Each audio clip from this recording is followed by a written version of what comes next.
Nós convidamos aqui o deputado Luiz Felipe de Orleans e Bragança, que você sabe, Orleans e Bragança é a dinastia de Dom Pedro I, Dom Pedro II. Ele pertence ao PSL de São Paulo, é deputado federal, gentilmente nos atendendo. Deputado, muito obrigado pela sua gentileza, pela participação aqui no Jornal da Record News.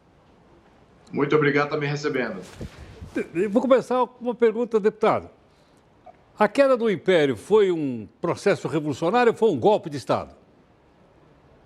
Foi um golpe de Estado, não houve apoio popular nenhum, foi uma pequena elite que concentrou poder ali, conseguiu convencer os outros a seguirem. Houve bastante discussão se havia legitimidade desse sistema, houve uma guerra civil, milhares de pessoas morreram logo na sequência, o país se endividou, quebrou, perdeu a estabilidade fiscal, corrupção foi imediato, inflação foi imediato.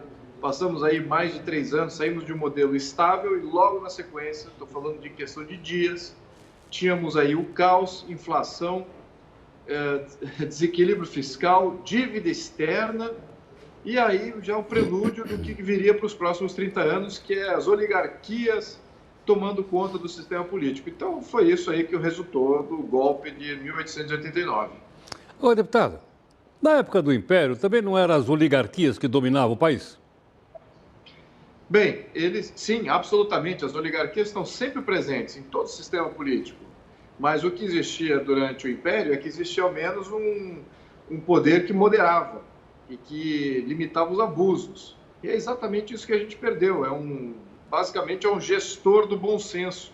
Nós perdemos essa quilha mestre, que é uma quilha vinculada à família brasileira, é uma quilha social, muito em sintonia com a sociedade brasileira. Quando há excessos, esse poder moderador era usado. Agora, nós não temos mais esse poder moderador. Então, agora, você não tem mais nenhum defensor do bom senso no sistema republicano. Deputado, ainda voltando um pouco para o Império, mas ele carregou a pecha de um império escravista. O Brasil foi o último país da América a libertar os escravos. Absolutamente. Correto ou não? Correto, absolutamente. É uma afirmação correta. No entanto, vamos entender, o processo de você abolir a escravatura, apesar que a família imperial, desde o início do Brasil Império, ela já era abolicionista. Então aí pergunta-se, então por que ela não aboliu? Porque ela não tinha o poder absoluto, não era uma monarquia absolutista, que com a caneta definia tudo. E a propriedade também não era 100% mais da família. Agora o Brasil pertencia a uma Constituição de 1824, que limitava também o poder do monarca. Então os poderes eram de fato limitados. É isso que é a mágica do sistema de Estado de Direito. Nós tínhamos um Estado de Direito mais equilibrado. Agora, no sistema republicano, perdemos uma série de freios contra os poderes e os poderes continuam se degladiando. Não há um gestor aí, como eu mencionei, o gestor do bom senso. Então, os poderes acabam sempre se testando, estão sempre se testando. Se o executivo interfere no legislativo, se o legislativo interfere no judiciário, o judiciário interfere em todos os poderes, não temos aí o controlador de abusos. Bom, então, voltando aqui à questão da escravatura, foi um processo gradual. Foi um processo gradual, assim como foi em todos os outros países que foram abolindo a escravatura. Todos os outros países aboliram de uma maneira gradual.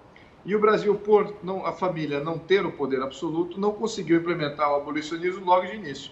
Então teve que jogar o jogo político de acordo com o que a sociedade, os conservadores e os liberais, aquele jogo político entre os dois, determinavam. Deputado, nós já tivemos um plebiscito aí perguntando se queríamos uma república ou monarquia. E as pessoas optaram pela república presidencialista. Sim. Optaram, houve uma influência da Rede Globo muito grande nesse último mês, antes do plebiscito. Não foi o que eu diria uma interferência positiva, fizeram proselitismo em causa do presidencialismo. Mas eu não sou favorável a um novo plebiscito com relação a esse tema, não. Ao menos não no momento atual. Nós temos aí a questão monárquica do Brasil, é mais uma movimentação social, é um resgate histórico, é um resgate de cidadania, muito acima de qualquer propositura política de mudança de regime. Isso vem só depois. mas a sociedade precisa estar muito mais bem preparada em termos de consciência. E hoje acho que temos uma consciência muito maior com relação à nossa história, à nossa cidadania, aquilo que faz do país um país muito belo, com uma história muito bonita, e o cidadão brasileiro como uma entidade muito especial a ser promovida no mundo. Então, quando um número maior de brasileiros se sentirem assim, e no momento futuro, quem sabe, mas não agora. Tá bom. Deputado, muito grato, então, pela sua participação aqui no Jornal.